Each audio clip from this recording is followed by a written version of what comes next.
Commander Zix Thaler of the Galactic Council stared at the holographic display with growing disbelief. 1,000 human warships hung in perfect formation around Earth, their dark hulls gleaming like obsidian daggers against the starfield. Each vessel bristled with weapons technology that shouldn't have existed, not according to the Council's intelligence reports. "How is this possible?" whispered Ambassador Kelnara, her crystalline features reflecting the blue glow of the tactical display. The humans were classified as Level 2 civilization. They barely achieved faster than light travel 50 years ago. The irony wasn't lost on any of the assembled delegates aboard the Council's flagship. For decades, they had sent invitation after invitation to the small blue planet, orbiting an unremarkable yellow star. Each diplomatic overture had been met with silence.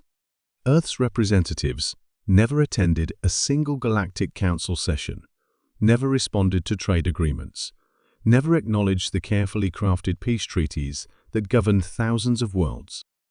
The Council had labeled humanity as isolationist, perhaps even primitive. Some members had suggested simply ignoring the humans until they matured enough to join galactic society properly. Others had proposed gentle intervention, a few demonstration flights over major population centers to encourage diplomatic contact. None of them had expected this. Admiral Thorne stood on the bridge of the UES Defiance, watching the alien fleet maintain its cautious distance. His weathered hands remained steady on the command console, despite the magnitude of the moment. Behind him, holographic displays showed the positions of Earth's entire space fleet, 1,000 ships that officially didn't exist, according to every alien intelligence agency in the galaxy. "Sir, we're receiving another transmission from their flagship," reported Lieutenant Chen from the communications station. "Same message as before?" Thorne asked, though he already knew the answer. "Yes, sir. They're demanding to know why we ignored their diplomatic overtures and requesting immediate negotiations." Thorne allowed himself a thin smile. The aliens still didn't understand. They thought Earth's silence had been fear, ignorance, or simple stubborn pride. They had no idea it had been a calculated strategy spanning half a century. When the first alien contact had arrived 53 years ago, Earth's governments had indeed been primitive by galactic standards.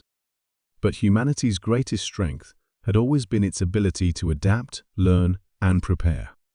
While the Galactic Council waited for Earth to respond to their invitations, human scientists had been reverse engineering every piece of alien technology they could analyze from the brief contacts.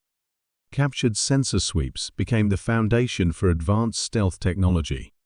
Translated fragments of alien communications revealed details about their weapons, shields, and propulsion systems.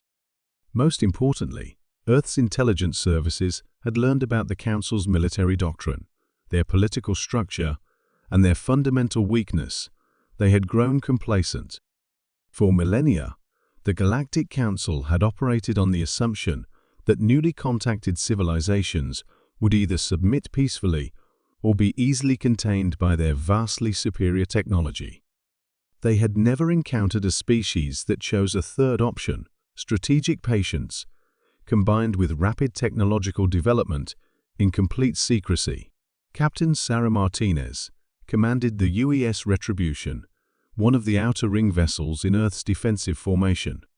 Through her ship's advanced sensors technology that surpassed anything in the Council's fleet, she watched the alien ships maintaining their positions with obvious uncertainty. "They're scared," observed her tactical officer, Commander Park. "Look at their formation. It's defensive, not aggressive. They came here expecting to intimidate a primitive civilization." Martinez nodded. The alien fleet numbered only 200 ships, impressive by their standards, but clearly intended as a show of force rather than a serious military engagement. The Council had probably assumed that a display of superior technology would force Earth into immediate negotiations from a position of weakness. Instead, they faced a carefully orchestrated revelation that changed the entire balance of power in this sector of the galaxy. Back on Earth, President Elena Vasquez stood in the war room deep beneath Washington, D.C., watching satellite feeds of both fleets. Around her, the architects of humanity's greatest deception maintained their vigil.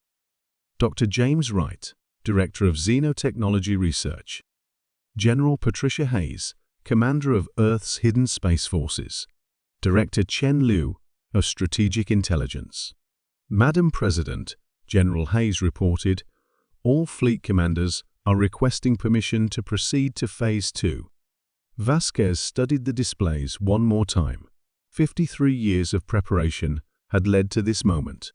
53 years of letting the galaxy think Earth was backward, isolated, and harmless, while humanity built the most advanced military force the Council had ever faced.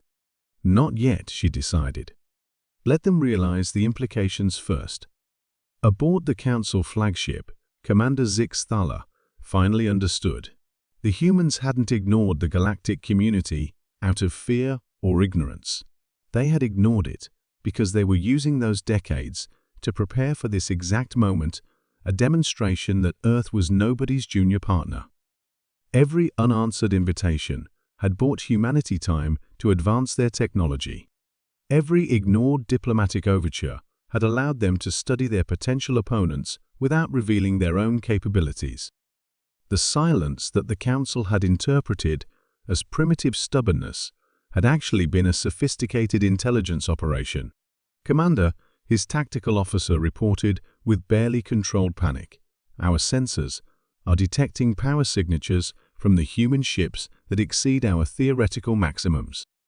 Their shield generators alone appear to be more advanced than our primary weapons systems. The truth settled over the Council fleet like a cold shadow. Earth hadn't answered their invitations because humanity had been preparing to rewrite the terms of first contact entirely.